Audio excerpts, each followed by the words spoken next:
1977, George Lucas formed a legacy. The Force is with me, and I am with the Force. Inspired by mythology, his saga has become a passion for many. Feel the Force around you. His legend has become our story. It's true. All of it. One of resistance, We are the spark that'll light the fire that'll burn the First Order down. rebellion, Rebellion is built on hope. and redemption. I am a Jedi, like my father before me. This is Star Wars Reactions. Remember, the Force will be with you. Always. Well, hello, everybody, and welcome to episode 52 of Star Wars Reactions. We have an awesome show for you today. I say that every week, but this week I mean it too. Well, I mean it every week, but wow, I'm digging myself into a hole. Let's bring in my co-host. Hi, David. How are you doing? Oh, bring me into the hole. No, I need you to pull me out of the hole. Yes, I definitely will. Hey, buddy. Ready to react as always. Looking forward to recording with you and covering this episode with more Hera and more Chopper. And just like I said, ready to react and looking forward to just covering a great episode. Excellent, excellent. As I said, that's my co-host, David Motters. I am Aaron Harris, because I failed to mention that because I fell in a rabbit hole. Did I mention Chopper was in this week's episode? Here we go, people.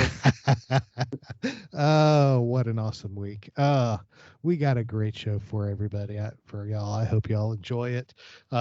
We are going to have a blast. First off, David, how's things been going this week? Well, pretty good here. Yeah, I'm sure same for you down there. Raining cats and dogs here in the state of Florida, but that's okay. My lawn is growing faster than usual, but pretty good here with kids and my wife and all that. But I know on your end there's been some difficulty. You've posted on social media and stuff with some of the losses. But how are you doing overall then?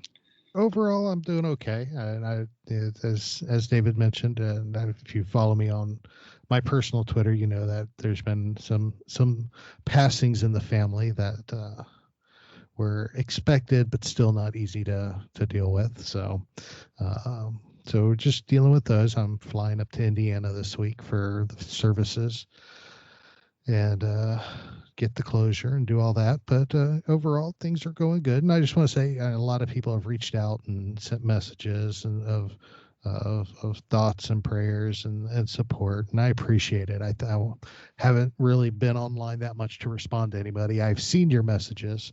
I just have been minimizing since the news came out, social media, and just been spending time with family and stuff. So I've but I have seen your messages, and I do thank you for everybody for sending those messages and for your supports and your thoughts and prayers. My family and I do appreciate it. So thank you very much. So, but we're going to kick it up a notch and kind of, cheer things up by talking Star Wars and Chopper. That's right. But before we do that, we are going to go over some news. There has been news in the world of Star Wars. Some great things. First one is, of course, that was announced that Disney Gallery, the Star Wars Mandalorian, is coming back with a special episode, making of the season 2 finale. And of course, we'll cover this episode 16, which was the final episode, kind of like the title says, of season 2, which of course is telling the story of the return of Luke Skywalker, which was a fabulous episode. Oh my gosh, that was so much fun to watch. So I'm looking forward to that and to find out how they did some of the de-aging techniques and the lowering his voice and stuff when it comes to de-aging his voice. And I'm looking forward to that. That's going to be great. And of course, just to see them filming the lightsaber battle scenes with the Dark Troopers is just going to be awesome. Well, you and I were talking. I was really hoping that they were going to do this because they purposely did not have it in that roughly 1 hour Disney Gallery, the Mandalorian season 2, and because they didn't put it in there, I was really hoping they would give it its due justice, and they are. So I'm really excited. That's in August. I think it's August 22nd or 25th. I can't remember, brother, but it's right there towards the end of August. Okay. Very cool. Very cool. And of course, if you are collectors, you got a couple of things coming out soon. You want to keep your eyes peeled for. Hasbro had a little accident. One of their creative team members accidentally leaked what the next HasLab crowdfunding initiative was going to be for Star Wars. And of course, when that leak happened, it exploded the internet. So you probably all saw it before the official announcement was handed down by through StarWars.com, which is that the next crowdfunding. Now, you remember the crowdfunding things. The first one was Jabba's sail barge, and the next one was last year, the 2020 was the Razor Crest. This year, hold on to your seats. It's Jabba's Rancor. It's kind of anticlimactic, don't you think? Yeah. When I saw this in the show notes, I hadn't seen it. I hadn't seen the leak or heard the leak, or, I'm using it on StarWars.com. I was just reading an article by Dan Brooks interviewing Vanessa Marshall, but I did not. Yeah, and I would much rather read Vanessa Marshall. I don't blame you there. Right, I know. Than the pet Rancor. Okay. Yeah. Not sure what to do with that. Yeah, I know that one was that kind of caught me off guard, because these crowdfunding things have always been massive ships and stuff. The Jabba sail barge was massively huge and was scaled to I think it was scaled to the 3 3/4 inch, or was it the 6 inch? I want to say it was the 3 3/4 inch, the vintage collection, that it was scaled to. And same for the Razor Crest. It was scaled to the 3 3/4 inch figures. And now we're having a Rancor. And what was unique about this is, unlike the previous crowdfunding initiatives where they scaled them to the vintage collection, this is being scaled to the Black Series 6 inch. Yeah, it just, the whole thing just kind of doesn't, I don't know. It definitely is not one I will be participating in. I still regret not doing the Razor Crest. I'll probably regret that one forever. But, I was hoping for something, more, ghostish. Well, I was just going to say, it's so funny. Do the ghost ship, do that for the 3 3/4 inch figures. Oh my gosh! Make it. Yeah, that's kind of what I was kind of had my hopes for the Ghost, or I mean, I would have even jumped in for the Phantom, but I don't know, the Rancor. I don't know, but it's going there. No date on the pre-order when it's going to begin, because it was only announced because it had leaked by accident.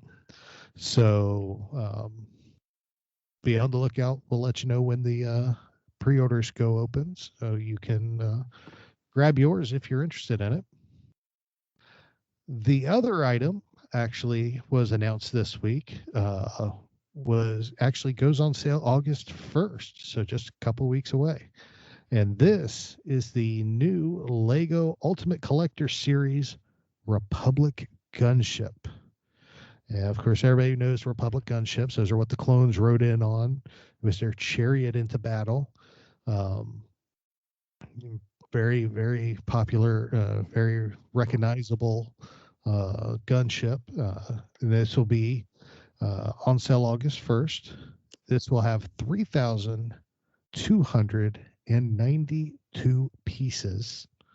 And it will retail for $349.99. And of course, you can, when it goes on sale, you can place your orders there at not StarWars.com, Lego.com. I love this ship, by the way. I saw the video. Like I think it was on Twitter. They showed the video or something like that, or Instagram, and it's just gorgeous looking. And I do love it seeing the clones come in on that in episode 2, and in the little bubbles, and they're inside shooting lasers at all the battle droids in the Geonosian arena. Just man, and even chasing down Dooku there. Yeah. Mm-hmm. Oh, absolutely. So it's definitely probably, especially going through, just coming off of Clone Wars and going Bad Batch with the clones. You had those at the beginning. You know, these are very recognizable ships. These are we see all these all through the movies, through the prequels. We see them all through the Clone Wars. So definitely it's going to be a great build. It's going to be fun. It's not something I would get, because these Ultimate Collector Series pieces are just massive. This is right along the lines with that $800. This is the same series of builds that like the $800 Millennium Falcon was. That's like, takes up the size of my entire desk. Right. These aren't small pieces. As a matter of fact, there's some pictures out there. I'll have to find them and share them again, where it actually compares the size of the gunship to the previous 2 Ultimate series, which was a Star Destroyer and the massive Falcon. And it's not as big as them, but it's not far off. So, and I know there have been some complaints out there already because it only comes with 2 minifigures, which the fact that it's coming with minifigures, I think is actually phenomenal, because I don't actually remember any of these Ultimate Collector Series pieces having figures with them in the past. Yeah, not the Falcon. I think this is Mace Windu and I believe a clone trooper. Yes. Video, yeah. Yes, it is. So, but hey, on sale August 1st, so make sure you go through, and if it's something y'all are interested in, check it out over at lego.com.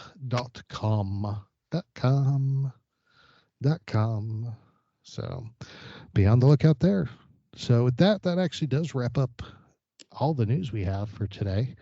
Nothing else in there. So let's go ahead and jump into our review of the latest episode of the Bad Batch. This is episode number 12, which was called Rescue on Ryloth. It was released on July 16th, 2021.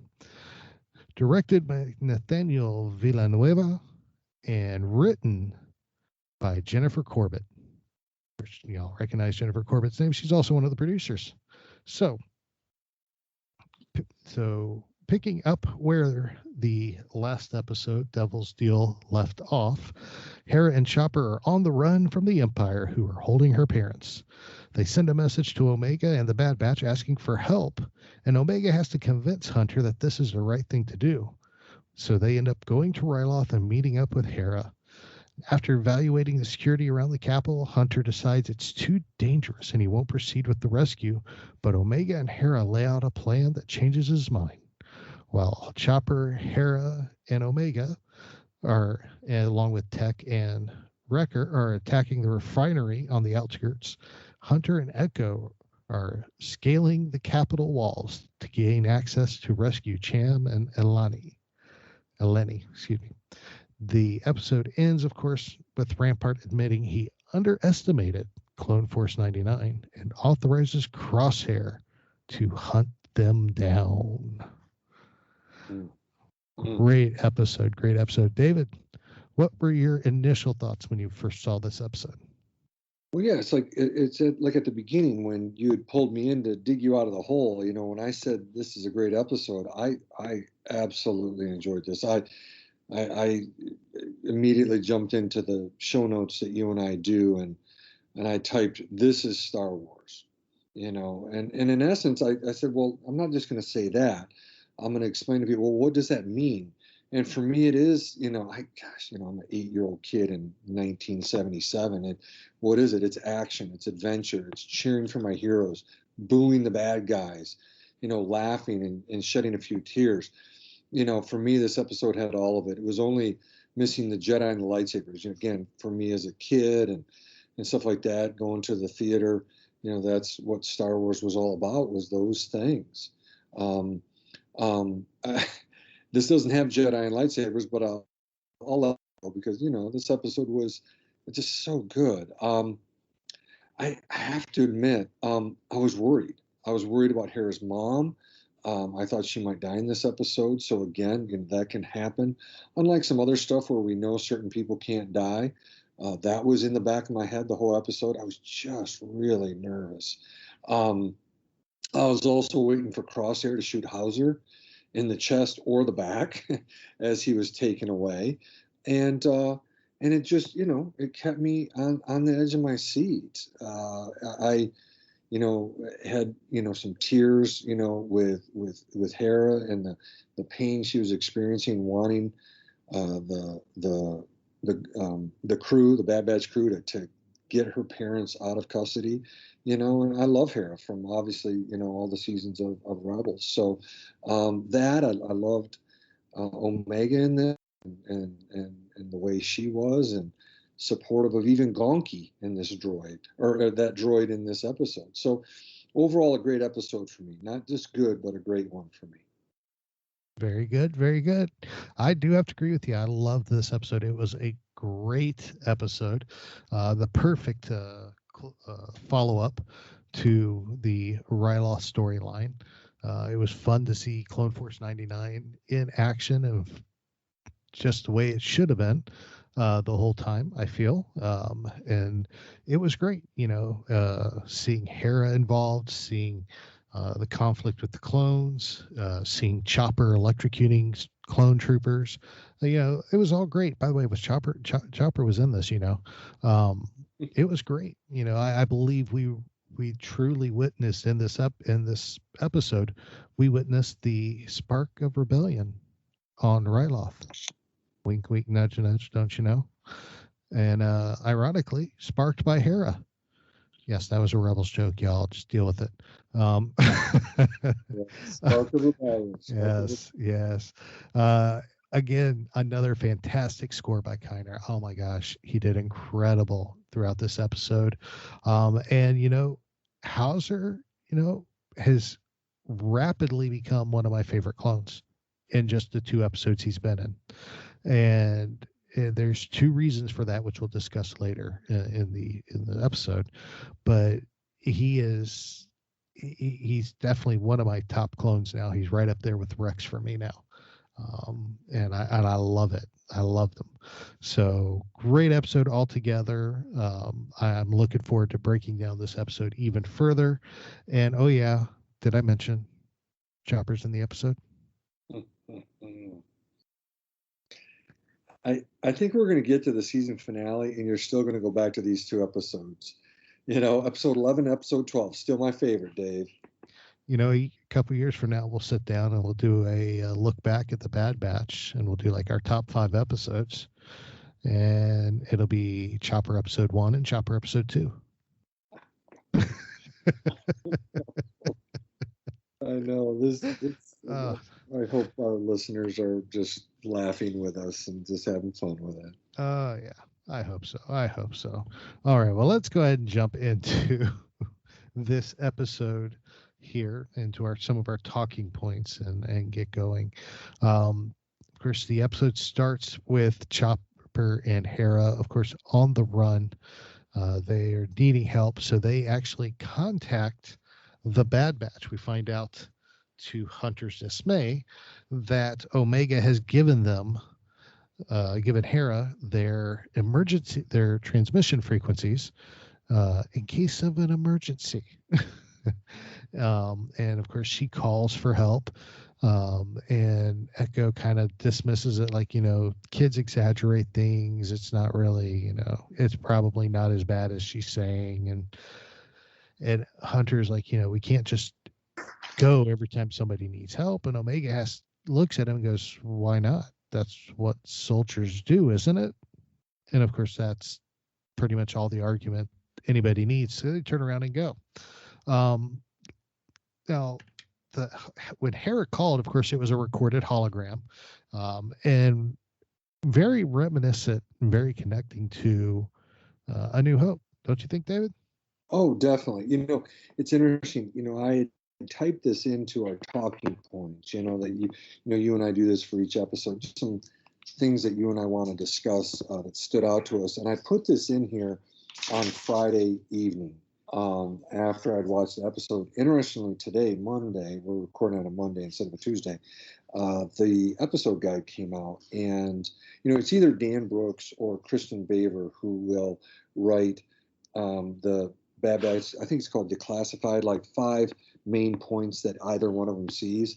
And Kristen Baver did it this week, and one of hers was the reminiscence of this request for help to Leia's, and so I felt really good about seeing Kristen write that in there. But yeah, definitely, just seeing Hera and then asking for help, I just immediately thought of Leia asking Obi-Wan for help. Yes, it really was very, very similar to that. The way she was crouched down, the way she was asking for help, it brought back that feels, those good old feels to A New Hope, which was great, because A New Hope's one of my favorite, is my favorite of the movies. It's the one that got me. It's the first one I ever saw, and so it's the one that got me hooked. So that was a great thing to see, and we got to see a lot of bad guys in this episode, which is something we haven't gotten a lot of in a long time. I don't think we've seen a lot of the bad guys, quote unquote bad guys, in this series, but we got to see a lot of them today in this episode. We got a lot more of Crosshair. We got a lot of Rampart in this episode too, and we got to see how cold and calculating and how human he is, because he does make mistakes in this episode. And he is the Rampart is basically the perfect Imperial. He is cold. He is ruthless. He's going to treat everybody, basically he's giving orders that basically if they know who Champ Syndulla is, arrest him. You know the name, you're going to jail. So he is providing the kindling for that spark of rebellion. And Hauser actually even tries calling him out on it. It's like, you can't just arrest these people for nothing. They've done nothing wrong. You do this and you're going to have a revolt on your hand, and they're going to rebel. And Rampart's answer was probably the most Imperial answer I've ever heard in Star Wars. We'll just arrest them then. Yeah. Seriously? Yeah. Well, I've been thinking about this, and even today, talking to a few of my clients who are in their 80s, who they were young kids when the British and the English invaded France there in Normandy. And I've talked to them extensively about this, and it's a fascinating thing to talk to these clients. And something that I was thinking about was this episode, and what did we see in World War II? If you had a different thought than Hitler, you were rounded up, right? And this is going on through the history of time. In fact, one of my clients was telling me today that he's watching a documentary, I believe, and I should have looked at it before I jumped on with you, Aaron. And if I get it wrong, our listeners, just know it's something like, I think it's called, How to Make a Tyrant, I think it's called, or The Making of a Tyrant. And I think they go over like Saddam Hussein. I think they go over Fidel Castro. I think they go over of course, Hitler. I'm trying to remember some other dictators throughout time. Oh, I think Gaddafi, who was in Libya. Remember that guy back in the day? Omar Gaddafi, yep.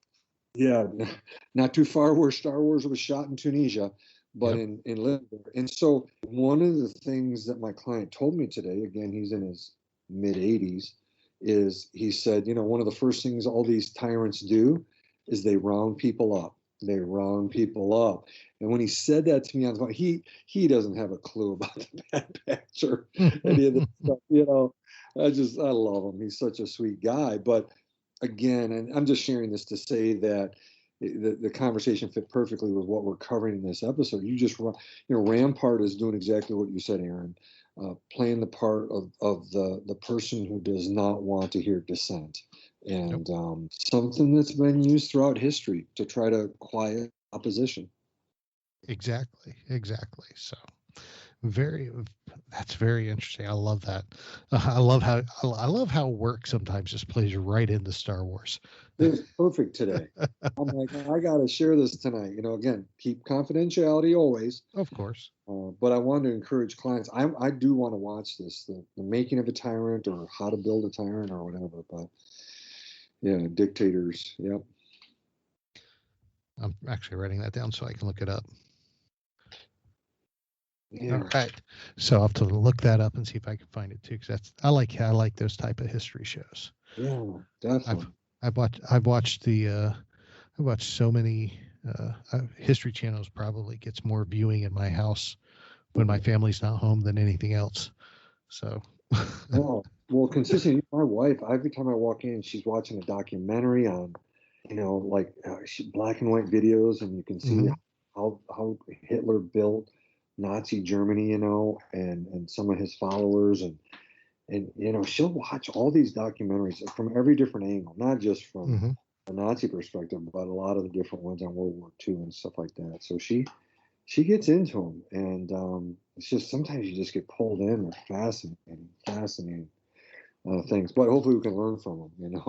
Oh, absolutely, and I love you brought that up, because even going back to the last episode, to Devil's Deal, you almost see that mirrored history between the beginnings of World War II and what's going on Ryloth, where at the beginning of World War II, Hitler was starting to make his moves and build his armies. He was building armies he wasn't supposed to have, but Europe and the British were just like, we're tired from World War.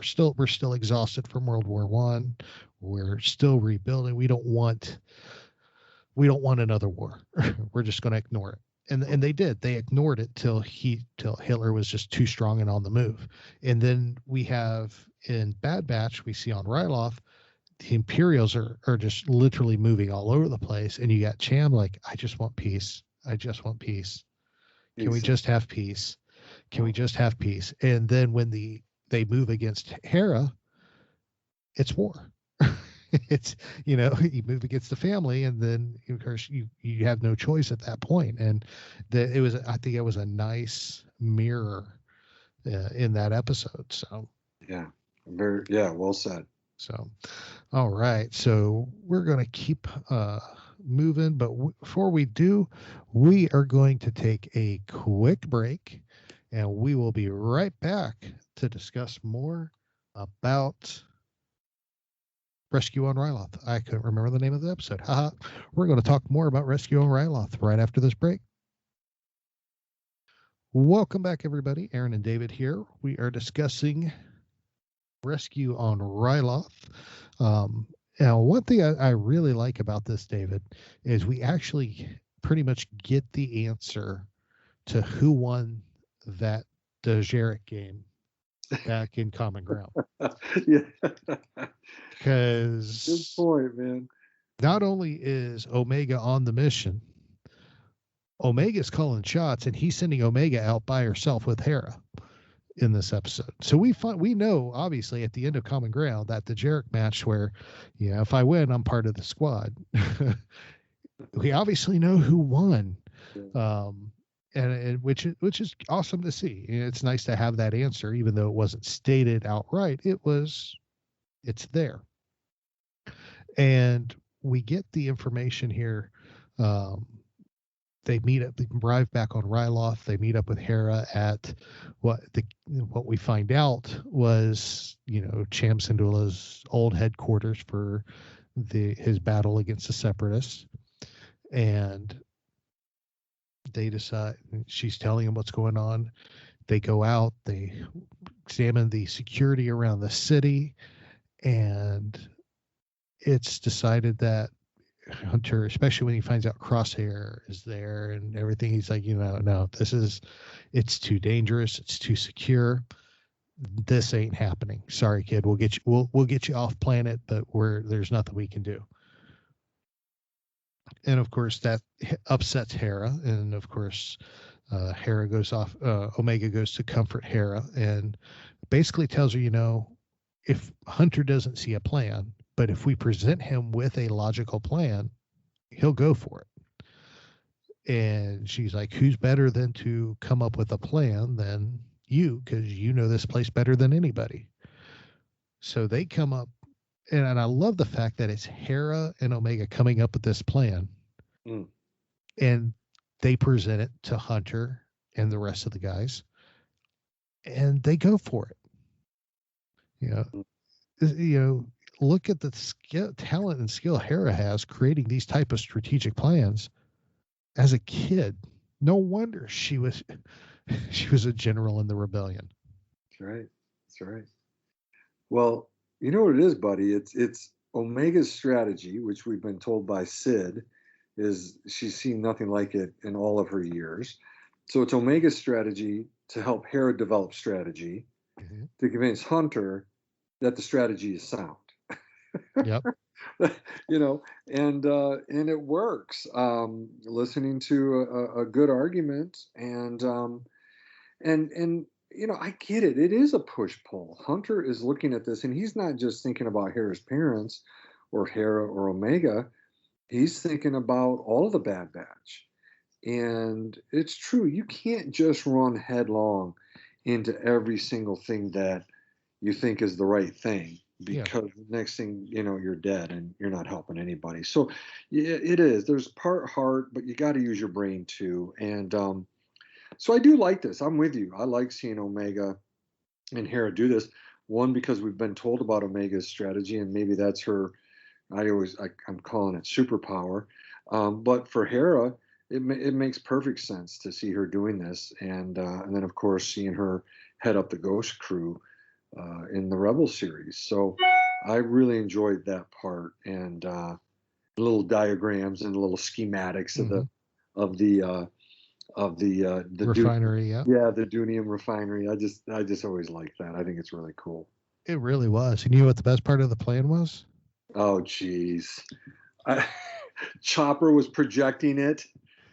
Well, yeah, that was great. But the best part of the plan was Chopper got to infiltrate the base and shut down the cannons. Right. Well, true. He didn't though. He was in a bad spot, man. He was in a bad spot. He always gets put in a bad spot. I know. But yet when Hera comes to rescue him, like she always does, what does he turn around and do? He turns around and he electrocutes stormtroopers, or in this case, clone troopers. Yeah, I love which that. He's a professional at that. There's nothing more fun than watching that little arm extend and all of a sudden the blue lightning go through their body. And he does that twice in this episode, which was great. Look, I also love it when the stormtroopers point, or any clone trooper, any trooper, any bad guy points a weapon at him. He puts both hands up. Exactly. Both times. So he's like, whoa. He's like, gives up. Okay, I'm done. Of course, they don't know he's going to electrocute him with those arms, but he is funny. And but yes, I do. I love his part in this. His flight up into the front of that ship too. I just thought was so cool. It was the flame coming out of the bottom of Chopper, and he goes boom right up into the front of that ship to meet up with Hera and Omega. I was just like, yeah, Chop. Yep. It was perfect. I loved it. And I love the fact too, because once Chopper got captured, once he infiltrated the base, once he got captured, Hera and Omega, we got to help Chopper. All right. We also got to take out the cannons. Okay. how are we going to do that? Well, you always said you wanted to fly. You're going to fly that. There's a big cargo shuttle sitting there that they get in, and Hera, of course, flies it and takes it off, takes off very poorly. But you could see that the look in her face. She's flying. She loves what she's doing. She loves being in the air and flying, even though they're being shot at, and even though they're on a mission. The fact that she's flying, you can tell, means the world to her at that age. Oh yeah, really cool to see. It leads to, if I can do this in our show notes, and just talking points, it leads to some of the best humor, right? I mentioned in my opening or initial comments, the action adventure, the laughter, and last week, text response, like what feeling, flying is a feeling, what feeling? And well, in this one, Hera's saying, we're getting the hang of this. And then text says, yes, your dangerous and uncontrolled maneuvering is as confusing to them as it is to us. And I just loved that. And I went back and watched it several times to make sure I typed it all in correctly into our show notes. But that was just really funny, and to see up there above the factory, that was good stuff. Even Hera, when they're getting ready to go get on the ship or whatever, she says something, my parents would never approve of this plan, and says it in a way that I'm like, oh my gosh, her and Omega are just going to get in so much trouble. But they did a great job, and they saved Chopper's bacon and really took down those turrets, which look straight out of A New Hope as well. Yep. Very much. And they did a good job in that, which allowed, of course, Wrecker and Tech to fly in with the Marauder and start blasting up the place as a distraction, which led to Rampart leading the majority of the Imperials from the city to the refinery to help protect it, and left it open for Hunter and Echo to slip in and rescue the Syndullas. And this is where, for me, the episode gets interesting, because I love, as soon as they get the Syndullas out of the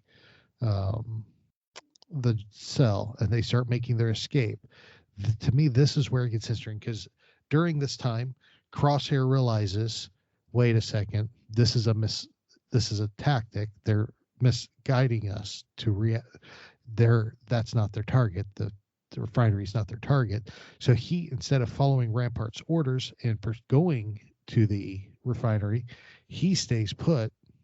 He disobeys orders, stays put with his squad, and sets a trap for Hunter and Echo. He knows what door they have to come out of, so he plants himself on a balcony in sniper position to shoot.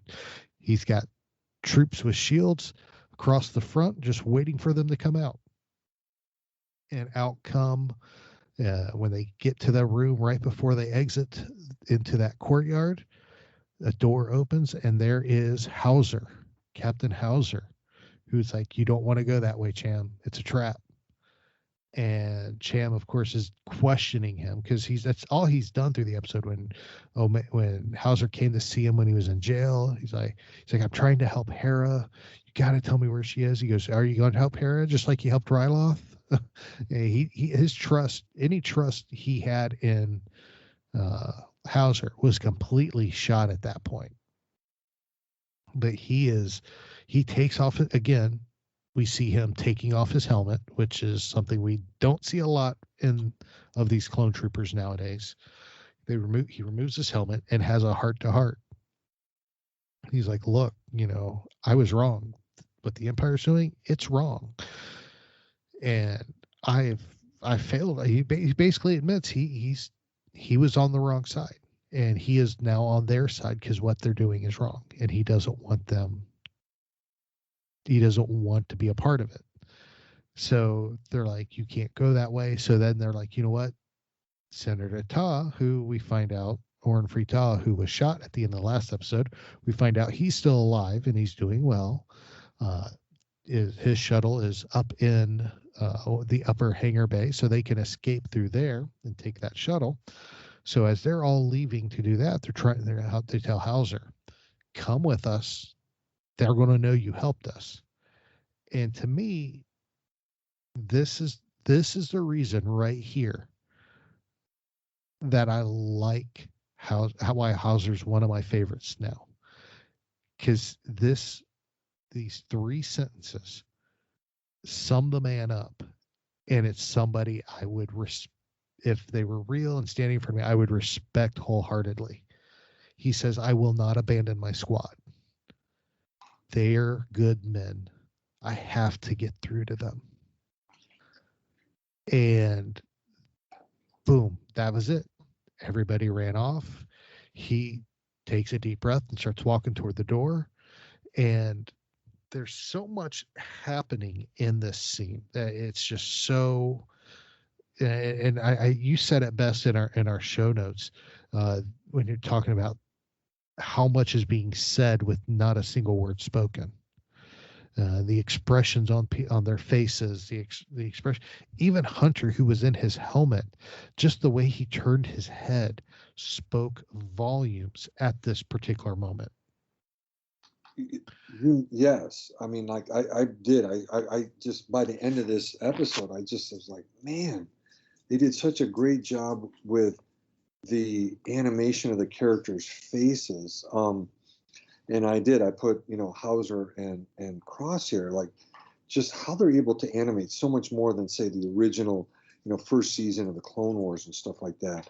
No words is spoken, but a lot is conveyed to us viewers. And yes, I love that you gave that example too. And I should have put that in the show notes, which was when Hunter does stop and he looks back at Hauser and his helmet's on, but it conveys a lot.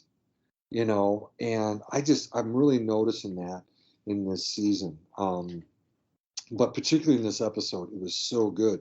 Even Rampart, last episode, Rampart is standing there and he's looking at Syndulla. He's looking at Orn Free-Taa at the beginning of the episode. Yeah, so last episode and this one in particular conveys a lot. And with Hauser, I'm with you. I'm really digging this guy. It's interesting because I've been trying to figure out what is it? Why is he have more kind of free thought here? And I mentioned a few minutes ago, the episode guide comes out on Mondays on StarWars.com, and I was going through it as I do, and it does state that we're starting to see the limits of the clones programming. I guess something we could all ask is if a few Jedi showed up in front of Hauser and his guys, as well as all the other clones there, would they turn and shoot to kill? But here, what we're seeing is not that. We're seeing that, wait a minute, and it leads to the speech you mentioned at the end. Hauser's like, look, we have been here on Ryloth protecting these people against the Separatists, and now we're going to round them up. He has some independent thought there. So apparently there's not Order 67, which says, hey, once Order 66 is done, we're going to take over every planet now. And if anybody talks against us, they're going to be rounded up and executed or imprisoned. So clearly, we're seeing that. And I put in the notes even before the episode guide came out, as I was saying, what is Hauser's independent thought, and the clones who joined Hauser at the end of the episode, what do we think is going on with their inhibitor chips? And maybe, it's something as simple as their inhibitor chips work when it comes to Order 66, but when it comes to, the people that they cared for and protected, maybe there's some more independent thought. That's interesting. But then again, at the same point, a lot of these clones fought with and cared for and took care of their Jedi.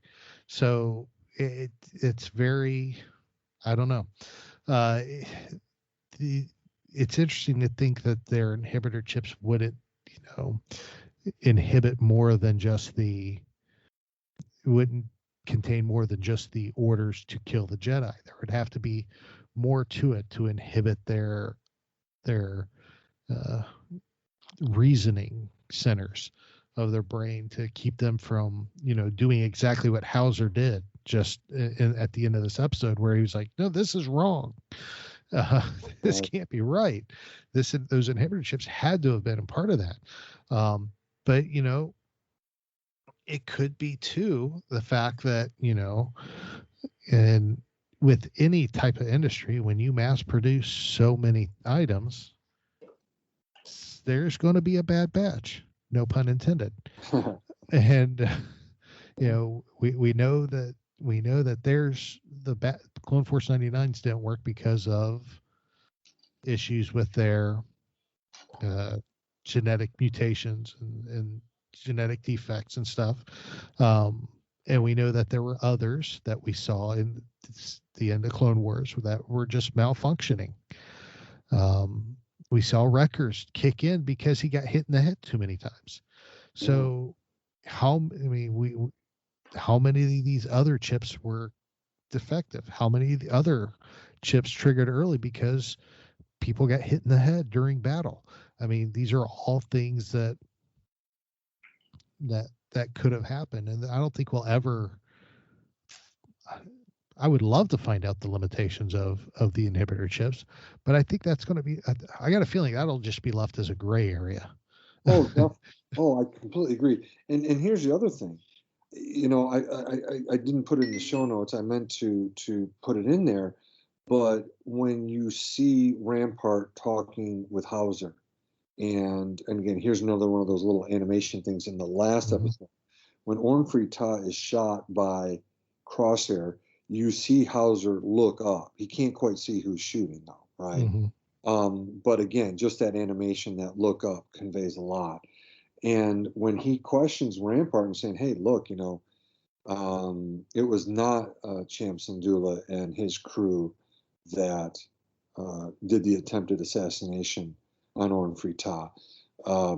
What I get a sense of, buddy, is here's Rampart, and he'll be going back to Tarkin, and he'll be saying, look, some of these clones, they've got too much independent thought, and let's get these conscripted guys in and just brainwash them, because we're getting these issues with the actual clones that were created on Camino. But that's just something Well, no, you're right on, because this Hauser's little they even called it Star Wars on StarWars.com. His little insurrection basically proved Rampart's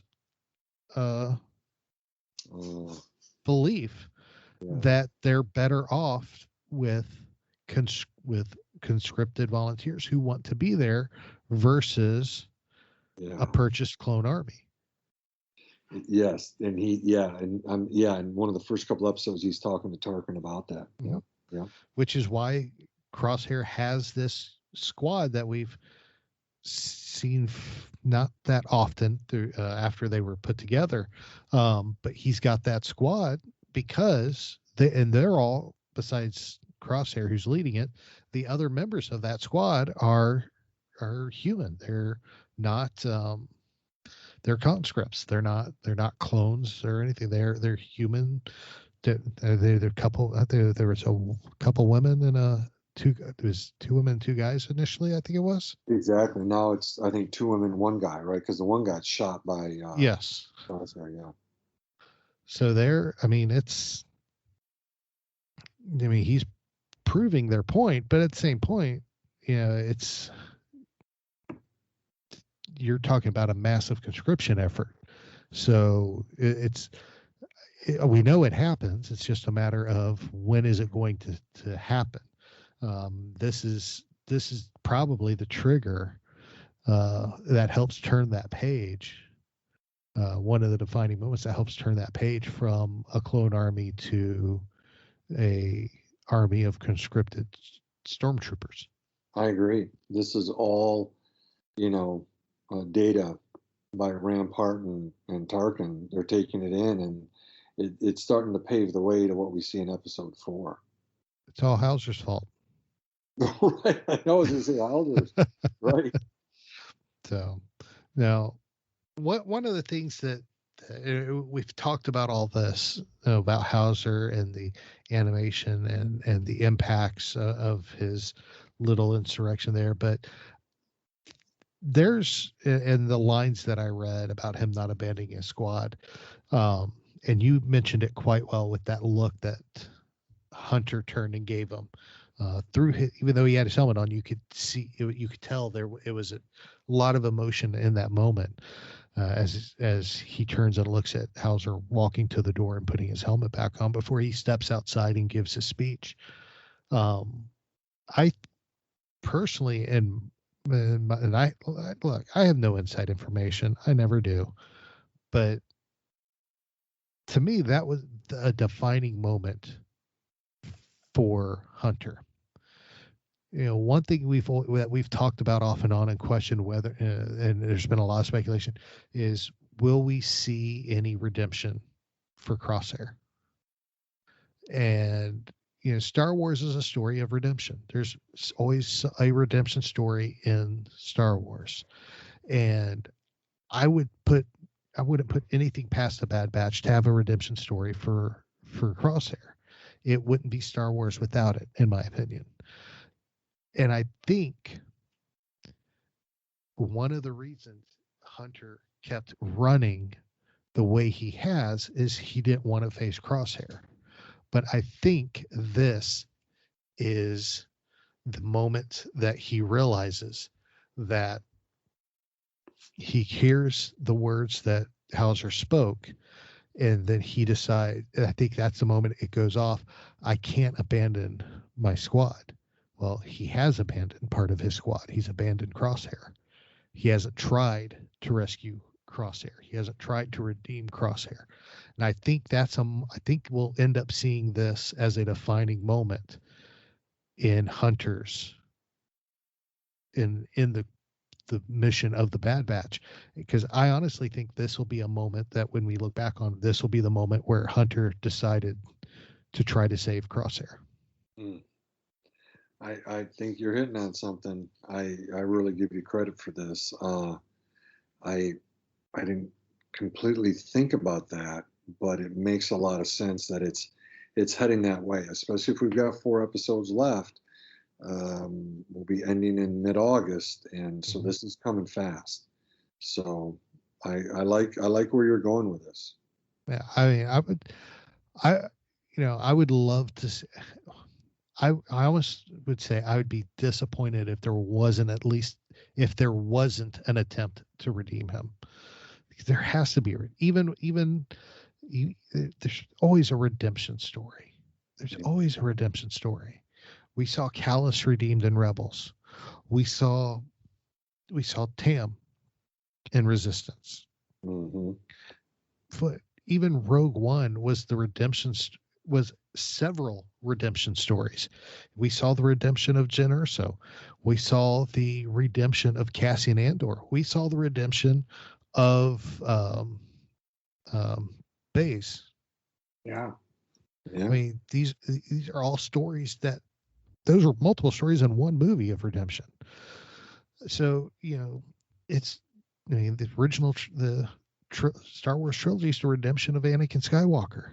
I tell you, there's just so much that you can see when it comes to redemption in these stories that there has to be some redemption for Crosshair. It has to be. And yeah, so well, I think it's coming down the pike here. I hope so. So yeah.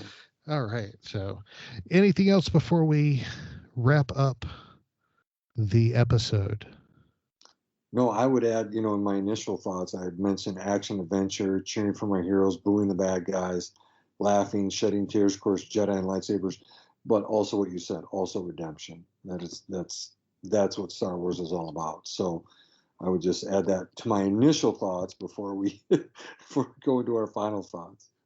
Very good. Very good. So we're going to go ahead and wrap things up. We're going to close out our talking points. And we are going to take one more quick break. Then we'll come back with our final thoughts, our grades, and David has an all new psychology corner for us. So stick around. You don't want to miss a thing. Welcome back, everybody. Aaron and David here. Star Wars Reactions. We are wrapping up our discussion on Rescue on Ryloth. And we're going to go into our final thoughts. David, why don't you go ahead and kick us off with your final thoughts there? All right, buddy. When I was thinking about final thoughts for this episode, the thing that I kept coming back to is, my hat is off to the creatives behind this series. I know you and I try to do, I think we do a good job of really praising the people who create, these things. And it takes a lot of work and a lot of effort, and a lot of creativity. And I'll say this,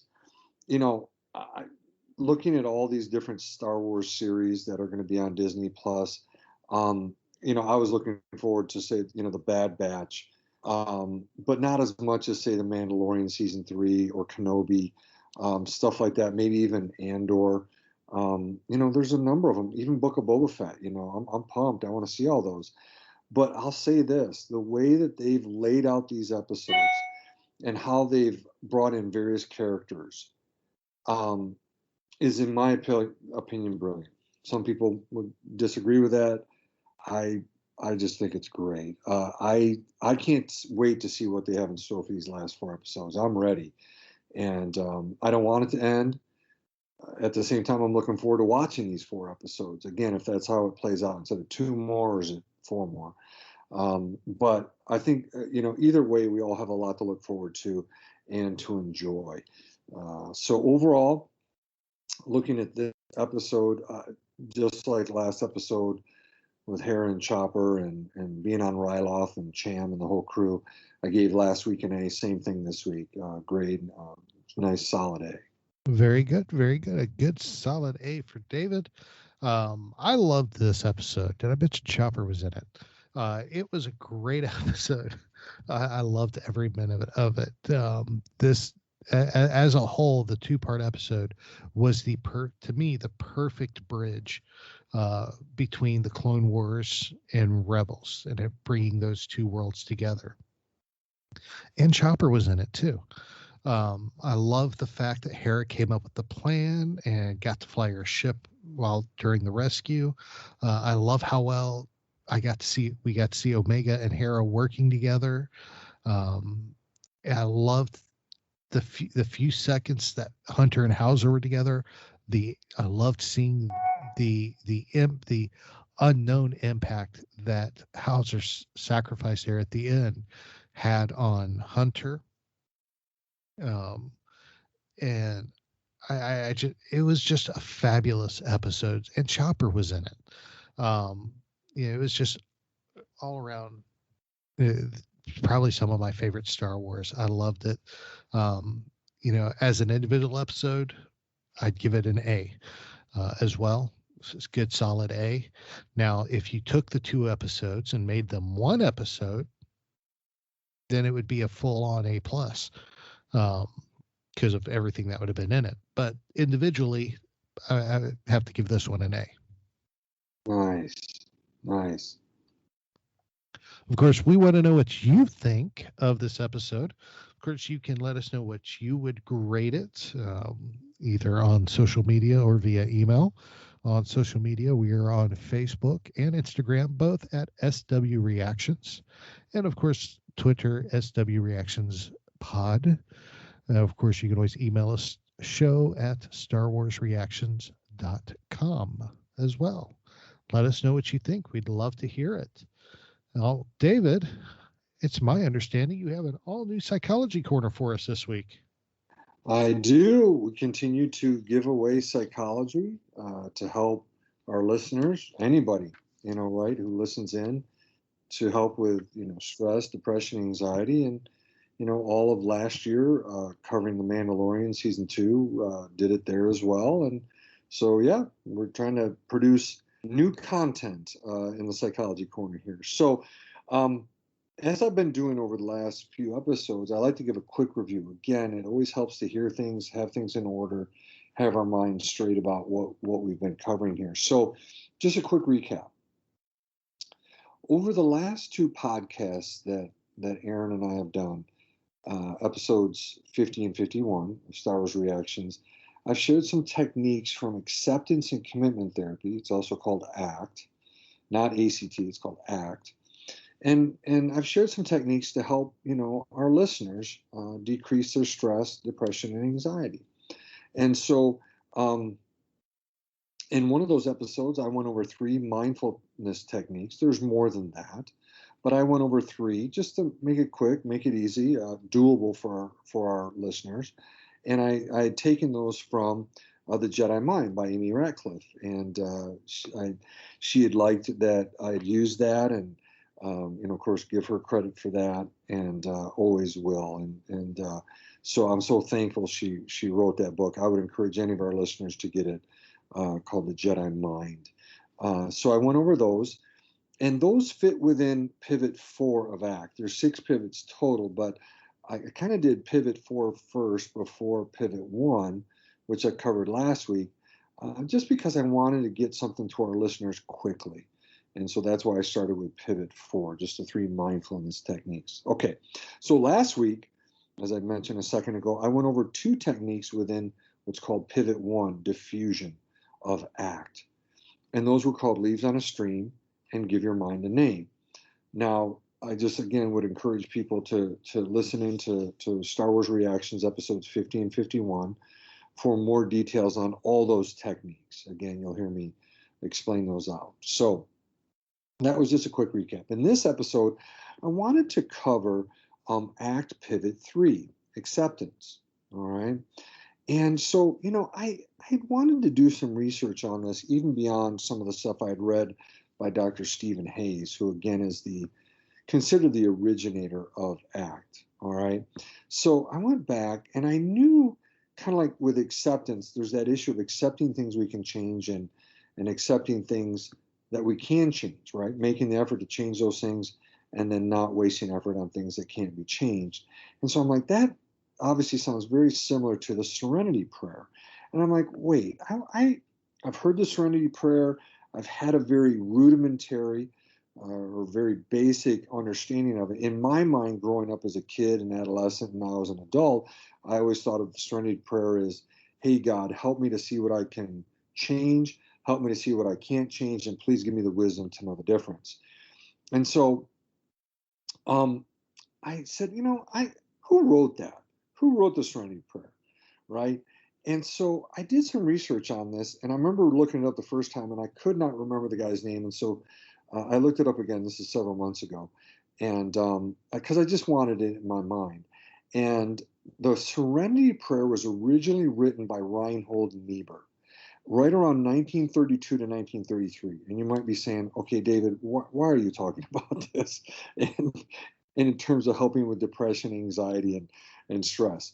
Well, I just wanted to give our listeners a little bit of history where we see this prayer written by, I think, I got to go back and look if Reinhold Niebuhr was in Missouri or whatever, but he's an American, wrote it in 1932-33. And the reason why that's important is because a lot of my clients deal with substance abuse. And I know that AA, Alcoholics Anonymous, took on the Serenity Prayer, aspects of it, and it can be seen in the first edition of the Big Book.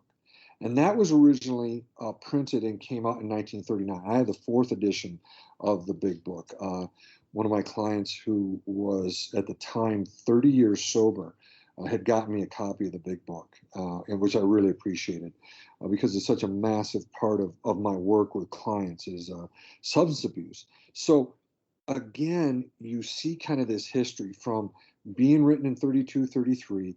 We see it taken on by AA and seen in the first edition of the Big Book. And then in ACT, you see Dr. Hayes, Stephen Hayes, a psychologist. He takes on this concept of acceptance from these previous renditions of it and uses of it, and he brings it into his theory, and he describes acceptance as learning from our pain. Okay, and I can go into much greater detail about his experience that he describes of himself and dealing with debilitating anxiety. I can go into that at a later time. But in addition to calling it learning from pain, acceptance, I would also say that acceptance would include decreasing our suffering. So let me give some examples, because it is not giving up. Some people say, well, are you saying give up, Dave Motters? No, acceptance is not giving up. It is being wise. It is looking at what we can change. It's looking at what we can't change, not spending all this time trying to change things that are unchangeable and increasing our stress, depression, and anxiety. So let me come back around again. What are some examples of acceptance? I've seen this very clearly in my office over the last 9 to 10 years that I've been working with what I've told our listeners is a geriatric population. As their bodies age, they need readers, right? Or they need full glasses. They need hearing aids, canes, walkers, wheelchairs, scooters. But here's the thing. When I've talked to all my clients, none of them want it. I don't want it. I don't want glasses. I don't want hearing aids. I don't want a cane. I don't want a walker. You know, I'm no different than my clients. None of us want this assistive technology. But here's the thing. When my clients, when everybody accepts that help, it decreases suffering, right? So for example, I've had several clients in my office who they're so wobbly, their balance is so bad. Again, falls are just a big issue with the work that I do. When they use a cane and they're not off balance, they put themselves at ease. They really have decreased the probability of breaking wrists, shoulders, knees, ankles, etc. Plus, they've also decreased the suffering of their spouses. And so I just wanted to share that. That's a huge, huge thing. And so you can decrease people's suffering. Guess what? When they're not suffering, people aren't as depressed, they're not as anxious, and they're not as stressed out, right? See where this is all leading. Some other examples of acceptance is when my clients, their spouses, body or brains are breaking down. Do they accept it or not? When they don't accept it, there's more stress, there's more suffering. There is more depression and anxiety in my clients. So this is a big part of decreasing all three of those things that I've been talking about over the last several podcast episodes. The other biggie is this. Do my clients accept that their body or brain is breaking down, that they can't do what they've done before? Let me move it out of a geriatric population down to maybe what most of our listeners are. I'll give you a big one. Aaron's heard this. I've heard it. All of you listening have heard this. What about the weekend warrior? This is the guy who's 30, 40 years old, and he's not 20 anymore. And I tell the guy, hey, brother, you're not 20 anymore. And he's like, no. I can go out. I can play softball full tilt like I did, or played baseball or softball when I was, 18, 19, 20, 21, 22. And I said, but if you tear your rotator cuff or you tear an ACL, right, your anterior cruciate ligament in your knee, if you're injured in some way, this is no good. No, I'm fine. I can do it. They don't accept that they can't do it. And then the next thing I see is they come in and they're like, oh, I tore this, I tore that, I can't work, and my wife isn't happy because I'm not working and the bills aren't getting paid. Now, again, this guy has increased not only his own suffering, physical suffering, right? Shoulder surgery, knee surgery, hips, you name it. I've had clients do it. But they've increased the suffering of their spouses. So, but if there's acceptance, right? If there's acceptance, I'm not telling people to quit and not be physically active, but I'm telling you, I just see people doing some stuff that I'm like, you're aching for a break-in, and then there's more suffering. And again, a big part of the psychology corner is I want our listeners to suffer less. Is that a horrible thing, right? I want them to suffer less.